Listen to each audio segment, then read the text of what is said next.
there was like 25 players, but all of us were mates. All of us wanted to be a part of what the other guy had. We wanted to listen to each other. We wanted to be, you know, a group of guys that wanted to achieve the best we could with Everton. So that's what I'm missing at the moment.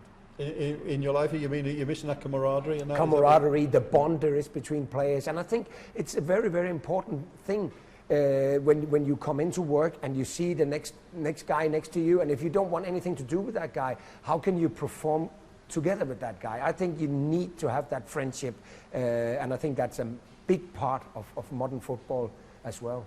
And there were some characters in that team, well, in the few teams that you played in. I mean, there were people like Gazza and people like that. I mean, Lee and Duncan Ferguson and David Weir, you know, Scott Gemmell. There was a lot of Alexander Bustoni. There was a lot of characters, and all different ones. I always said that I would like to stay in the club. Please don't go. And Milan important to the club.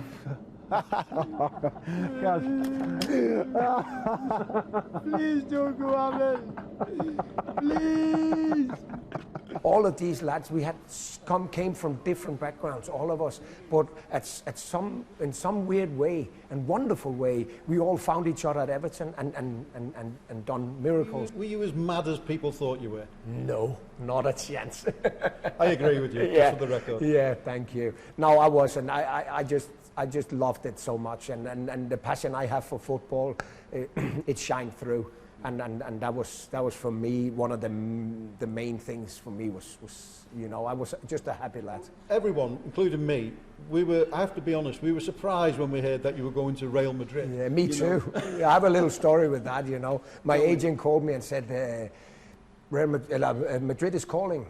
So I said, Everton, Atletico Madrid. I was not, you know, I was fancying Everton, you know. He said, it's Real Madrid, man. And I'm like, what? It's Real Madrid, and I was as surprised as anybody. So it's like, it's a good story. I went into David Moyes' office and we spoke about it, and he said, if it's right for Everton, it's right for you. And we made a decision, and he made the decision together with me that this was what we wanted to do. And the experience for me to come into this massive club that Real Madrid is was undescribable. If I was trying to describe a little bit, was that the first day I come into training, I sat down on the bench and looked to the left, and Roberto Carlos was changing next to me, and the other side was Zinedine Zidane. So I was like, all right, I'm right here where I belong. Well, that's it. It was like that. But did it lift you as a player? It did. I thought it would, but you can always argue what happened down there and should I done it and these things. But I got blinded by the light that came out of Real Madrid, and with the players that was there when I joined the club, I couldn't say no. Is it true you had a bust up with Robinho while you were there? No, not a chance. Who says that? I don't know. No, it's like every day in the Prem. You know, you go to work, you go to training, and I wanted to win any game, any training, anything. And he thought it was for fun. We were there, and I wasn't there for fun. I wanted to win things. And you get an argument, and you get things, but that's no problem. As far as moving on from Real Madrid, how did that come to an end?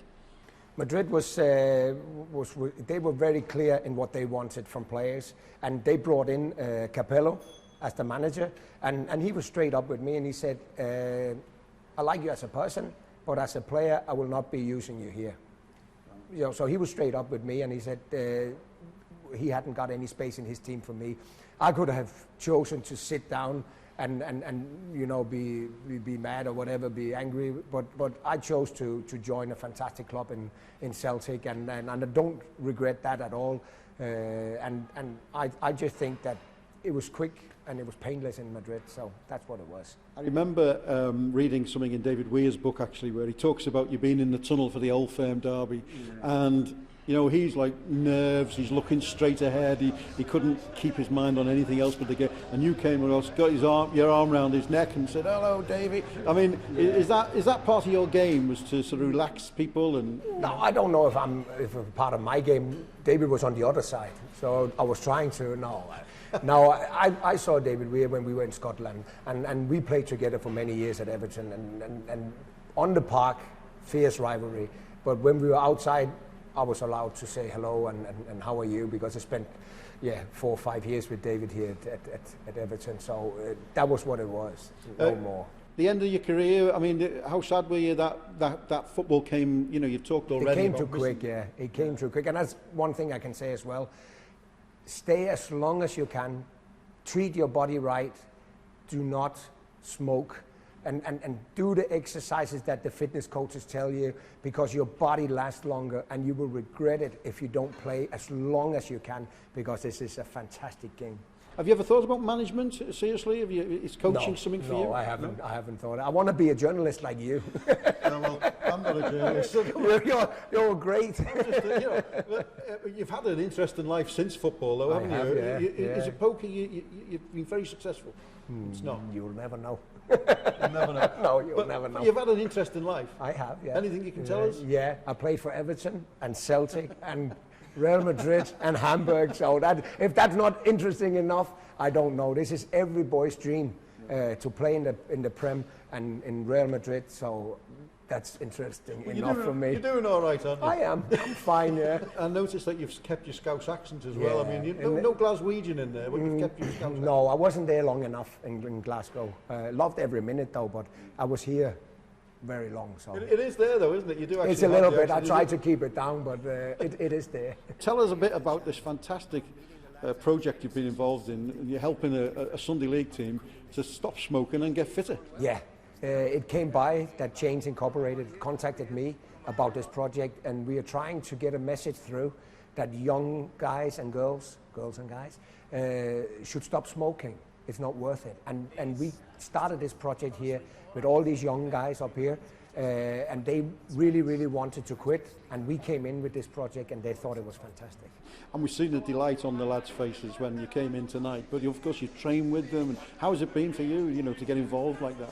You know, I miss it. I miss being involved in all the gamesmanship and all the camaraderie and the bond there is between players. And these young lads here is a fantastic bunch of lads. And me training with them, with Phil from Blackburn, and he was helping me with coaching, and I was just there to give them motivation and all that. But it was a fantastic experience, a great journey. I want them to stay together for as long as they can, back each other up as they have done in this project here, because I believe a lot of the success comes from them being there for each other, helping each other, and that's what I want for these lads. And then hopefully rise in the league. Is it important that people like yourself come back and get involved with grassroots football and, you know? Listen, I think it's the main thing, because that's where we all started. We didn't start by being, hey, hello, I want to be a Prem player. No, you start somewhere, and all these lads what's up here, they know as much about the Premier League as the players in the Premier League do, because they all take an interest in it. So why shouldn't we give as much back as we can? So that's why I definitely say that the grassroots that's just a fantastic level.